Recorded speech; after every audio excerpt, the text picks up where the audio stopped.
after reading these two books, would you go back into reading romance? One, would you go back into reading them consistently? And two, would you go back to reading them at all if not consistently? Definitely not consistently.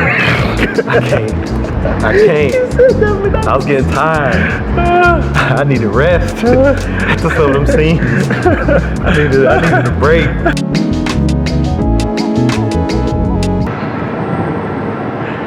We were never reading romance before. Like we thought we were reading romance and hidden in our fantasy novels.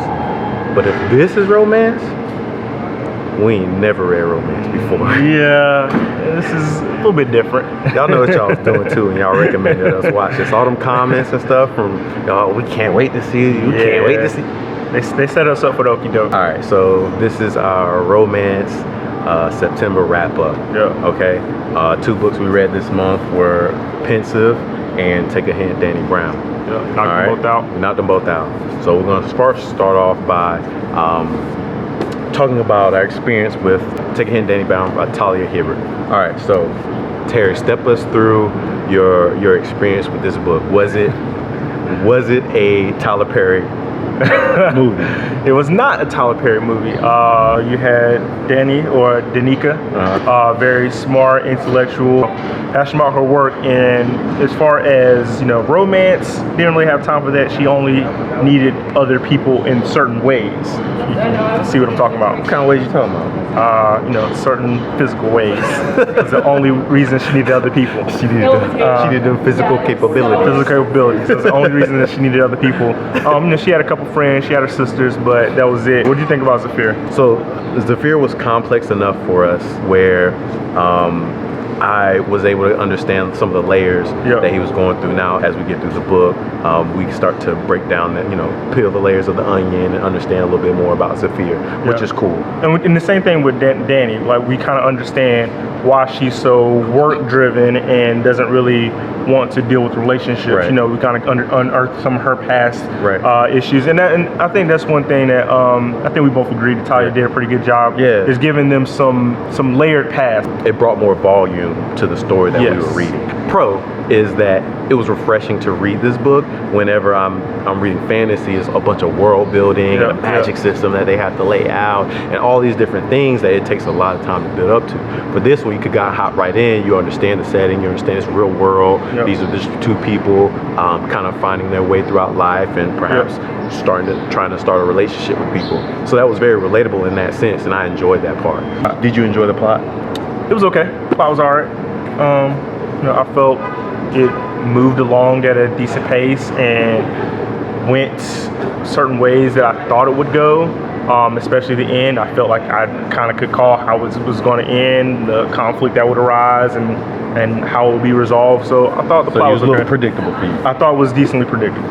It didn't end in a way that it was. It didn't subvert your expectations. Right. It did not. It did not. And it was, because Zafir was so much into romance and those happy endings, it was kind of like alluding to the fact that obviously this was going to have a bold title to it and it was going to be a happy ending, which is fine, right? I mean, I guess maybe that's what you go to romance for, is because you want to get that happy ending of that love story. I did like the ending. I think one thing I thought the ending was pretty good.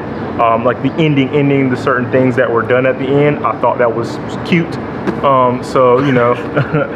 Was jarring to me was you don't realize the lack of description until you get to the romance scenes, and you're like, yeah, bro, and it'd be like 70 pages of romance, and all because of the description behind it. But then, when they first meet and stuff like that, it's just he's tall and he's kind of buff, and that was it. But when you get to some of these romance scenes, bro, they break it down. Yes, and that was probably one of my cons too. She does I feel like surface level description about how things go about their life, the characters, and how they interact with certain things. And then once you get to the romance, it's like magnifying glass times 10. Like, we really in there. We really within every molecule, every movement. I personally didn't feel like it was organic. It was just like, we're just going through about left, and bam, like it just here we are getting it. And then like, ho hummed, and bam. So it was jarring, the description from how things go to how things go. So yeah, that's the best way I can describe it. I want to say that in the defense of the book, because it was so grounded in what we consider, because we're fantasy readers by heart. Yeah. And so in fantasy, I feel like there's a lot of things that you have to do in order to kind of weave and tell a story. And I just think that the prose of this is kind of not what we're used to. Yes. And so that we had to get to adapt, and get used to it. Yeah. But I wholeheartedly agree with everything he's saying. Again, this is our first romance novel that we've ever read. Like what I took away from this, outside of all the love scenes and sex scenes and all that other stuff, like there was a loud message. Yeah. And as a male reading it, the loud message was paying attention, listening, being present, and not, you know what I'm saying, like, oh, I'm gonna watch the game and hear her talk to the side. Like, no, like really being there in the moment, being present, understanding, listening, and really truly being there for your partner was very important, which led to these very intimate, strong sex scenes, love scenes in the book. So if I were to take one thing from that, it would be that. And I appreciated getting that from the story. So where I would initially give it like a 3.5, I would give it 4 stars because of that, because I took something away from it that impacted me pretty well. So 4. Okay. If I had to give it a rating, suggested rating, I'll still give it a 3. Again, it felt like there were certain things missing from me, I guess, from my own expectations. I definitely did take away some of those things. I took away something about, patience and timing. That was a big part of it. Zafir, he wanted things right then, now. He had to be patient with Dani, which I definitely feel like in real life, you definitely have to understand what people are going through and give them time to meet you where they can meet you, So I definitely feel like that was a prominent thing I took from the book. And, I would not say I would never hop back into, this world that she's created. I'm not eager to, but I won't say never. But yeah, so I really feel like you probably mean 3.5. I feel like you might be rounding up. I've read a bunch of the 4-star books that you was giving 4 stars. Yeah. And I don't feel like I feel like if you give a book 4 stars, there's a chance you would come back to it. 5 stars if you love it. I don't think there's a chance you would come back to this. That's just my 2 cents on it. But let's get into Pensive. Let's talk about Pensive. Elise, she was an anime martial arts loving I like that. chick. And I like that because I like anime, I like martial arts. I like her wittiness. I like how, and Dani was witty too, but there's different types of wit. People can be witty in different ways, and I like Elise's, the way she was witty. Yeah. I like Asa. Asa to me was a rich, confident black Dexter. So I like the characters from Jump. And that kind of helped me navigate through the story. I also like that the premise wasn't atypical of just 2 people trying to fill out romance. It's the whole story is based off of how they get together and whether they stay together, whether she eventually finds out about his job, can she accept him for who he is and appreciate their love. They both have their own histories, they both have their own things that are impacting them. Less believable, and so I'd give it more leeway than the Dani Brown, because I personally don't know no black killer, assassin, murderers on the side, and so it was intriguing. So his path being intriguing, and I know very few chicks that are like Elise, so being intrigued by the characters made me be intrigued by the plot.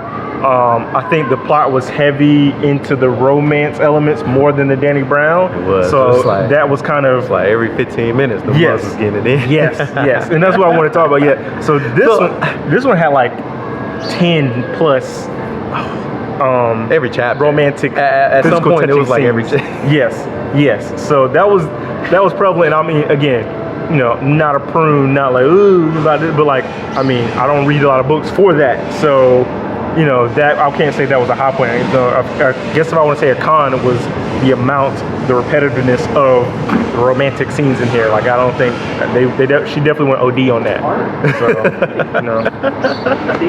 I would agree, but to me it was what didn't make it bad was because the description from Yes. the jump was more or less the same Yes. whenever it went into those scenes, so it wasn't like jarring, like, oh, Yeah. like, oh, she spent 50 pages on this, Yes. but she also spent a good amount of time describing the characters, describing their background, describing who they are. It kind of does in the Dani Brown too, but it was a little bit more organic. I like these characters.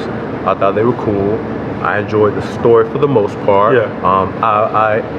I enjoyed his storyline. Hers was okay, but his was kind of dark and mysterious. So it was kind of cool to see how that all played out. To me, this was like that really good Lifetime movie that you didn't mean to watch. Like you flip through channels and you start watching this Lifetime movie for 5 to 10 minutes, and you're like, oh, this is actually pretty good. Yeah. And you keep watching, and it was like, wow, I didn't think this would be on Lifetime, and this was a good movie. Like I'm surprised at this. So that's kind of how this hit me. I would give it a 4 out of 5. I would give 4 out of 5. I enjoyed it. It was a great story. So you enjoyed these books equally. Not equally, but I So mean, then how they get the equal rating? come on. Again, I'm gonna challenge you sometimes, man. So I don't know. So What I got from Pensive is not what I got from Dani Brown. and that's fair. That's And fair. so they both equally, what they gave me were worth a 4. So I'll have to give them both a 4. I'm sticking to my story, damn it.